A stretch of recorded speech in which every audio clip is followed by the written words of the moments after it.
welcome to Session 2 of Decoding Communication. On this session, we're going to deal with the secret that decodes the communication problem. Just a quick review for those of you who missed Session 1. I was talking about the differences between boys and girls and men and women and how they grow up and how they get married and how they have so many different problems because they don't know how to communicate properly with each other and there's so many misunderstandings. And because of that, a lot of people, good-willed Christian people, are ending up in divorce courts. And I'd like to suggest, and I'm going to continue suggesting, that a lot of this is because they simply do not know how to decode this communication problem between themselves. In Session 1, I went through a few things like how men and women are hardwired by God differently, that we oftentimes say things, but it's picked up by our spouse as meaning something completely different, and that men and women were actually created together to reflect the image of God. We discussed that how the divorce rate is skyrocketing in a lot of different countries of the world right now. It's a fact that men and women are hardwired by God differently. You know, there's always exceptions to the rule, but generally speaking, men have a tendency to lean towards justice, and women lean more towards the mercy side. And you know, guys like to emphasize obedience, where women might emphasize more of the forgiveness aspects of God. And men have a tendency to live by the law, the rules, and lay down the rules. And women have a tendency oftentimes to be more compassionate. Now, like I said, there's always exceptions to every rule. Little boys, for instance, when they're baby boys, we dress them in blue. And that blue represents justice and obedience and law, as I shared with you in the first session. Where little girls, we dress them in pink, which leans more towards mercy and forgiveness and compassion. And as Dr. Emerson says, he says that, men wear blue sunglasses and have blue hearing aids, and women have pink sunglasses and pink hearing aids. Well, now we're going to move into another phase that's going to help unlock this secret, this communication secret that we have between husbands and wives. In the book of Genesis, in chapter 1, verse 27, there's a verse that says, "So God created man in his own image. In the image of God created he him. Male and female created he them." That's kind of a tongue twister, but what it's saying is God's created man and woman in his own image. It didn't say just man. It's using the word man to represent the husband and wife in this divine relationship with each other, that he created husband and wife in his image. There's something unique about this creation of the husband and wife, that together, both of them are designed in a special and unique way to reflect his image. Also in reflecting his image, part of that is that they were in their relationship with each other to share love with each other, and that they were to reflect God's love in their relationship with each other. As we talk about love, when we turn to the scriptures, we know that there's various different types of love mentioned in the Bible. For instance, there's phileo love, which means to be a friend with or to be fond of an individual or an object. It is basically meaning that you have like an affection for someone. There's agapeo love, which means to love in a social or just a moral sense. And then there's agape love, and I'm sure many of you probably have heard of the word agape, but it means to have affection or benevolence. It's oftentimes referred to as the highest form of love. And it's the type of love that God has demonstrated to us as sinners. You turn to John chapter 15, verse 13, and it says, "Greater love," or greater agape love, "hath no man than this, that a man lay down his life for his friends." Also it says, "But God commendeth his love towards us, in that while we were yet sinners, Christ died for us," Romans 5:8. Well, in Romans 5:8, it's basically showing that this love is an enduring love. This love is a love that has no end. We can say that this love is unconditional because yet while we were sinners, God so loved us that he even died for us. And so we say that this love is unconditional. In other words, we don't deserve it. We haven't done anything to merit it, but God gives it to us anyhow.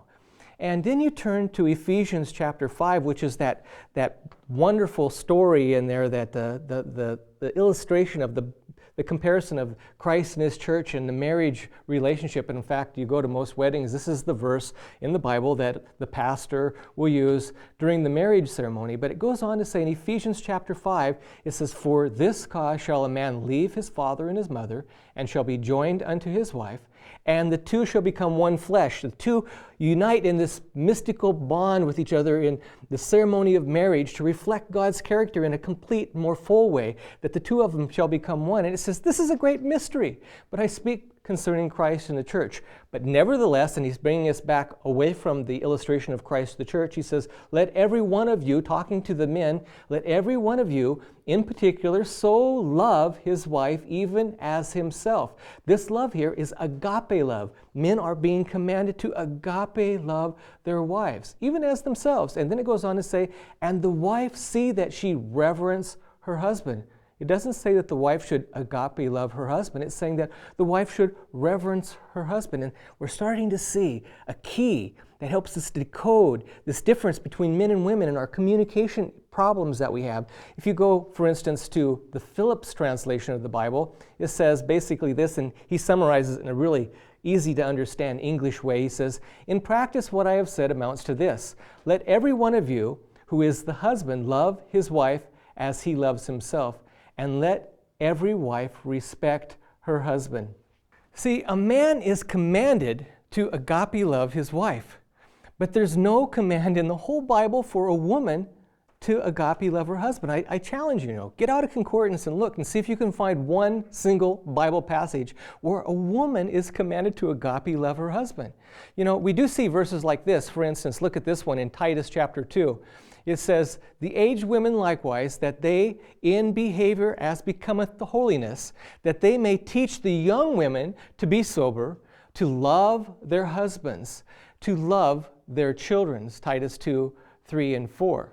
Here it's talking about to love their husbands. And this love here comes from the root word of phileo, which means to have affection towards or to be fond of, or in a sense to respect their husbands. And it goes on to say, and to love their children, which is also a root word from phileo, which means to have maternal fondness. But nowhere in the Bible are women commanded to agape love their husbands. I ask myself the question, why? Why is this? Well, you see, God designed men and women differently. And God designed women to naturally to have love. Love is part of their makeup. It's their language. Women were hardwired to love. So God commanded to do what? He commanded women to do what? He commanded them to respect. Why? Because he knows that women have a difficult time in naturally showing respect. Now, ladies, don't take offense to what I'm saying. Just listen through what I'm saying, because God is revealing something to us that can help us to crack this communication code problem that we have between husbands and wives. Women do not naturally have respect. That's not part of their moral code. That's not the way they're made up. Women love, that's just the way women are. But men, you see, men have respect built into part of their honor system. It's their honor code. And for them to show love does not come naturally. So God naturally commands men to love. Why? Because men just don't have that built into them. I can speak for myself. I'm a guy.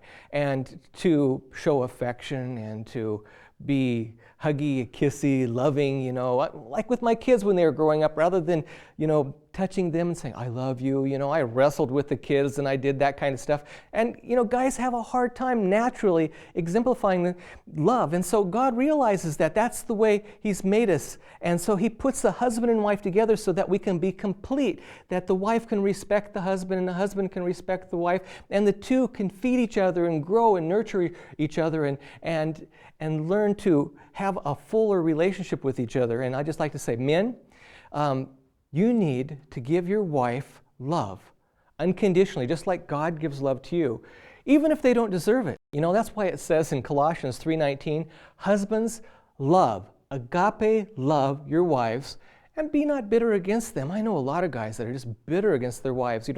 Why do these kind of things always happen in our relationship? And they withhold love and affection from their wife because they're bitter against them. And it's basically saying, guys, don't allow this to happen in your relationship with your wife. Love your wife. Agape love your wife. Unconditionally love your wife. We talk all about unconditional love, which means to give love even though it's not deserved. And we see that God does that with us. In fact, if you turn to 1 John chapter 4, verse 19, it says, we love him, we agape love him. Why? Because he first agape loved us.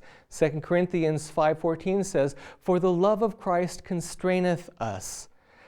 Okay, now we've seen very clearly that one of the weak attributes of a male is not to be able to respond with love the way that he should. You know, a lot of women, they said, oh, I just wish my husband loved me more. He doesn't show me any affection, you know.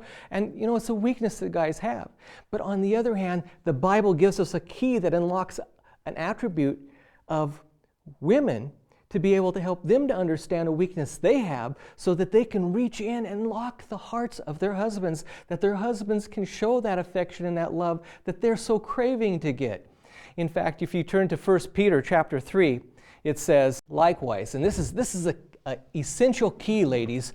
Listen to what this is saying, and this is the verse that you're familiar with. It says, likewise, ye wives, be in subjection to your own husbands. Now, a lot of women are like, oh man, that's archaic, that's Old Testament stuff. You know, be in subjection. No, this is not saying that a man is above a woman or a woman is above a man, but it's just saying respect your husband. Be in subjection to your husband.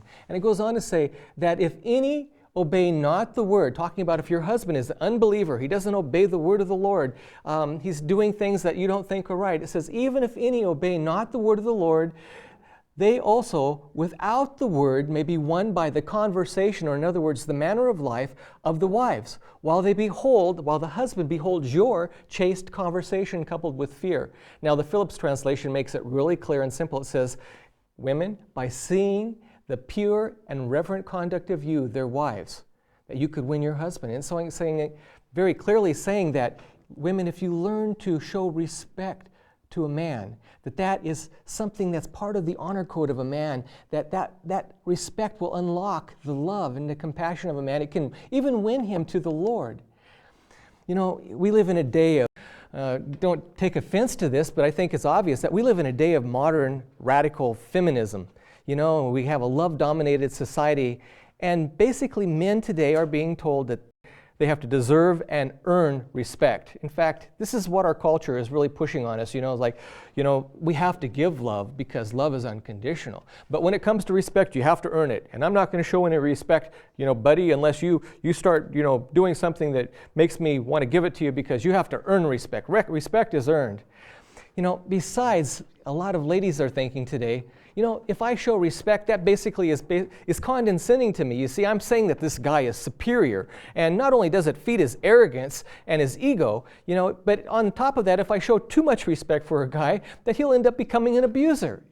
And ladies, this is what is coming across very clearly in a lot of television programs, in a lot of books, that is part of this whole feminist-driven agenda to downgrade the position of a man.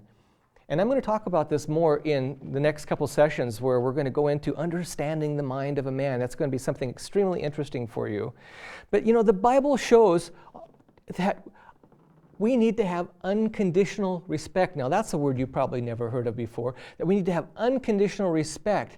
Respect that's given even if he doesn't deserve it. Even if he's an unbeliever and he's doing things that are not right in his life, that you should show respect to him, because God knows this is the language of a man. The idea that respect has to be earned is a cultural teaching. It's not a biblical teaching. And the question, as Christians, we have to ask ourselves, are we going to go along with the flow of modern culture and accept that as our standard? Or are we going to go along with what the Word of God teaches? Now, it's very clear. It says in the Scriptures that we should give unconditional love, and that we should also give unconditional respect.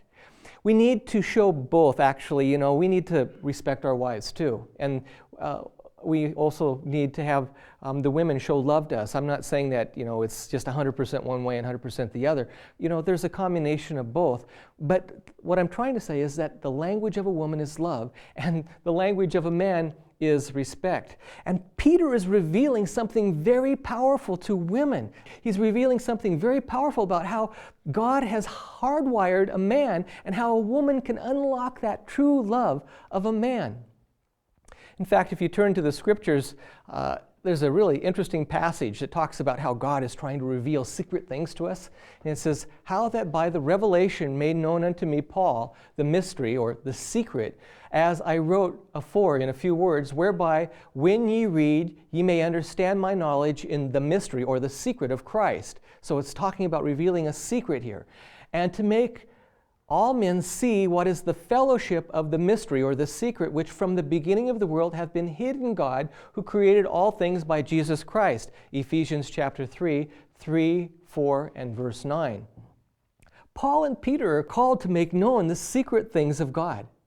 And a secret is revealed in Ephesians chapter 5 and in 1 Peter chapter 3 on how a husband and wife can motivate each other in a Christ-centered relationship. Let's face it, God made us. He understands us better than we understand ourselves. He understands our strengths and our weaknesses, and He's trying to help us to be able to see these things so that we don't end up taking these strengths that have backsided weaknesses and end up tearing each other apart.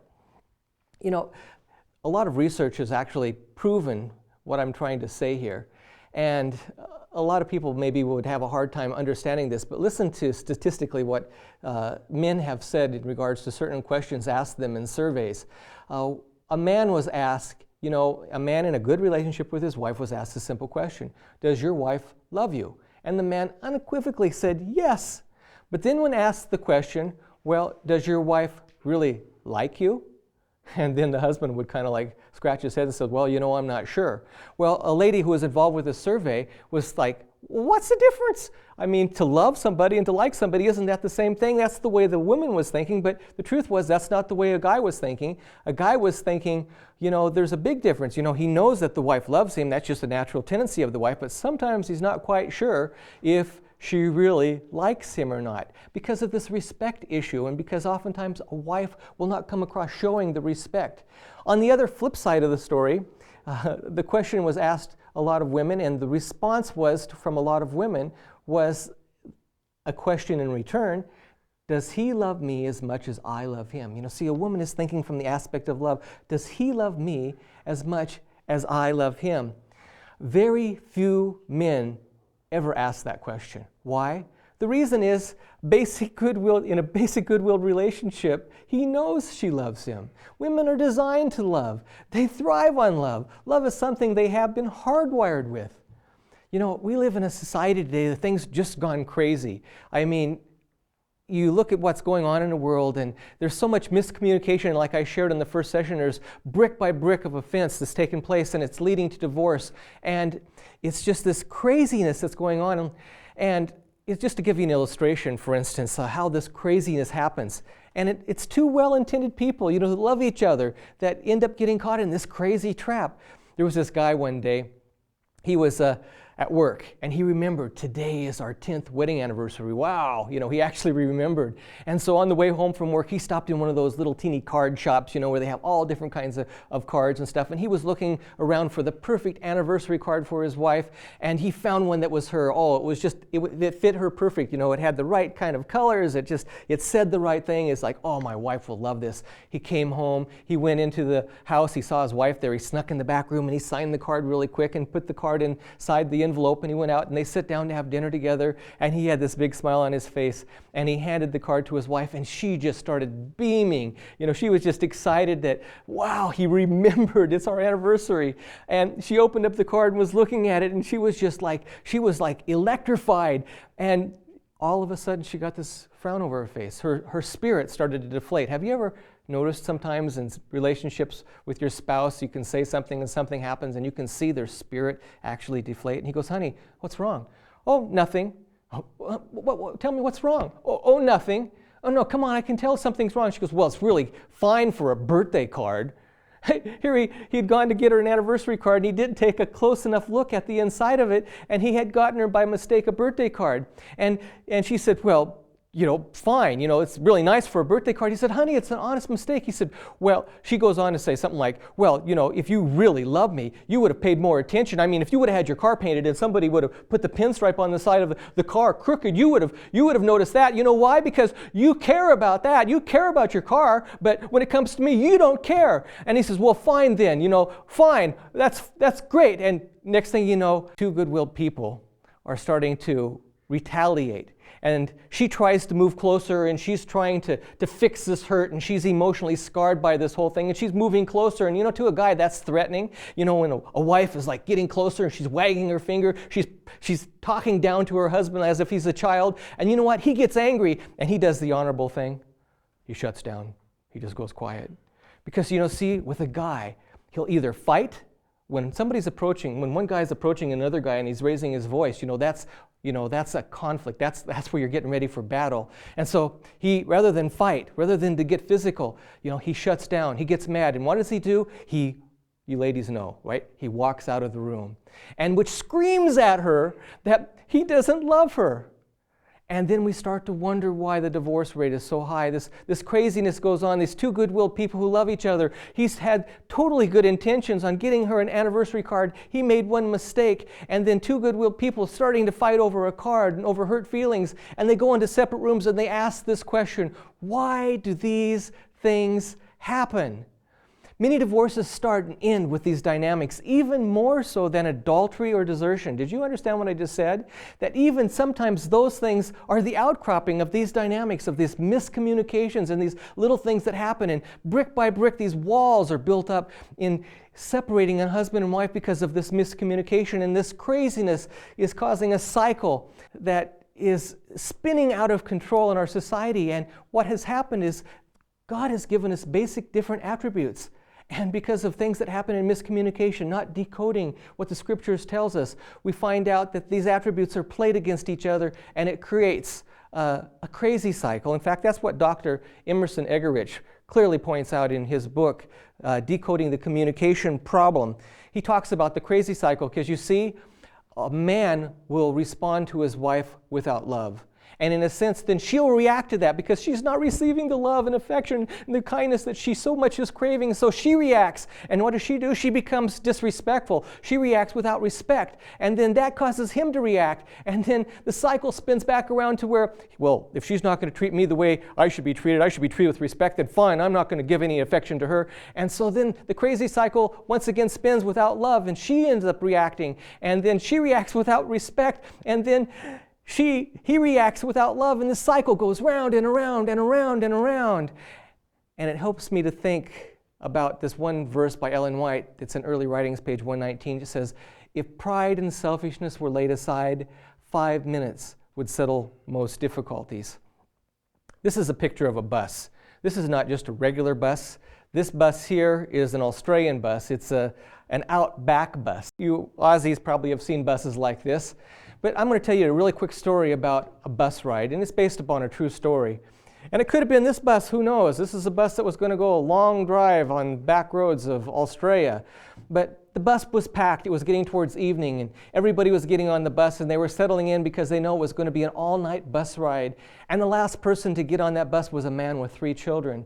And as everybody was settling into their seats and adjusting their pillows in their heads and getting comfortable, the man went to the back of the bus, and he sat really close to the back of the bus. And let's say you're on this bus, and you're sitting right behind this man, and the bus starts to pull out of the bus station, but the kids are out of control. The kids are running up and down the aisles. They're pushing each other. They're making noises. People are looking at each other, and then all of a sudden one kid pushes the other kid, and he elbows somebody in the ear, and everybody's getting upset, and everybody knows what's going on. They know about how people today in society aren't raising their kids right, how kids are out of control. Everybody knows what's going on here, and they all turn and they look at you because you're sitting right behind this man on the bus, and they're looking at you, and you all of a sudden become the one who's been nominated to say something to the guy. Say something. Get him under control. Get these kids under. Hey, we got a long bus ride. And so you tap the guy on the shoulder, and he's looking vacantly out the window. Hey, sir. Yes.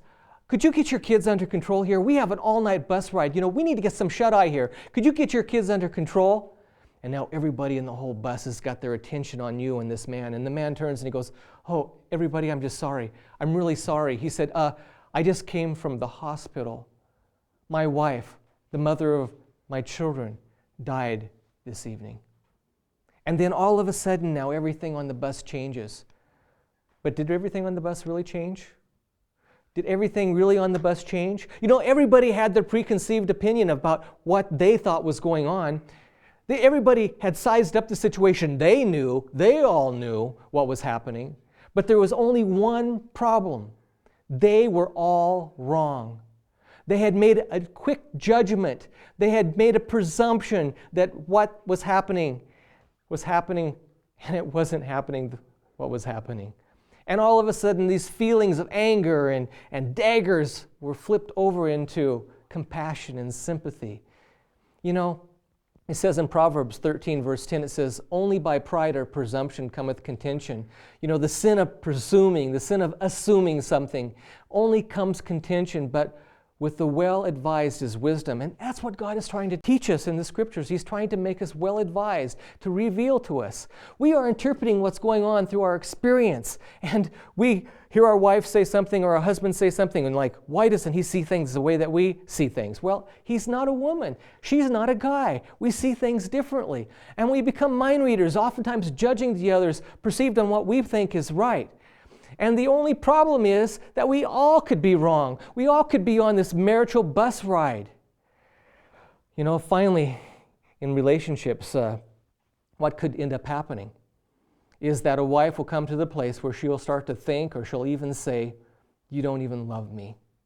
And a man will say, or he'll think, or he'll verbalize, he'll say, "And you don't even respect me. Everybody respects me but you." See, we both react defensively because we read things from our own perspectives on things. And the Bible is calling us to decode, to stop that cycle of defending and offending, going round and around. This crazy cycle has to come to its end. And that's what we're going to be discussing. We need to stop this crazy cycle. And in the next session, we're going to be talking about, in two parts, in two separate sessions, understanding the mind of a man. And then 2 sessions after that, we're going to deal with understanding the mind of a woman. And I think you're going to find these very heart-touching, and you're going to find them very helpful in helping us to break this cycle of craziness that's destroying marriages left and right in our society today and in the church.